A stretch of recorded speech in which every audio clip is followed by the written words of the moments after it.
জন্য কোনো পীরের পা চেটে গিয়ে আপনাকে রাসূলের কাছে সালাম পৌঁছাইতে হবে না। এটা স্পষ্ট ভাষায় জেনে নেন, আকীদাকে ক্লিয়ার করে নেন। আপনার সালাম আপনার ঘর থেকে যাবে ইনশাআল্লাহ। আমাদের মা বোনদেরকে বলে রাখছে, আপনার কিচেন রুম থেকে আপনি পাকশাক করতেছেন, বলতে থাকেন যত খুশি, আল্লাহুম্মা সাল্লি আলা মুহাম্মদ, আল্লাহুম্মা বারিক আলা মুহাম্মদ। যতবার বলবেন ততবার আপনার মর্যাদা বাড়তে থাকবে এবং কিচেন রুম থেকে আপনার সালাম মদিনায় পৌঁছে যাবে ইনশাআল্লাহ। এই জন্য কোনো হীনতা রাখবেন না। তো এবার আসুন কয়েকটা বিশেষ দিক বলে দিই। আমি 10টা আপনাকে উল্লেখ করব। একটা হচ্ছে নামাজে ফরজ, এটা তো আপনাকে করতেই হবে। আরেকটা হচ্ছে যখন তখন।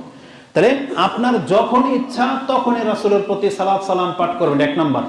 2, বিশেষ বিশেষ মুহূর্তে, যেমন প্রত্যেক সালাতে, এটা হচ্ছে 2 নাম্বার জায়গা।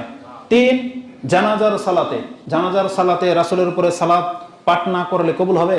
কবুল হবে না। 3 না 4? কত বলেছি এটা? মসজিদে প্রবেশ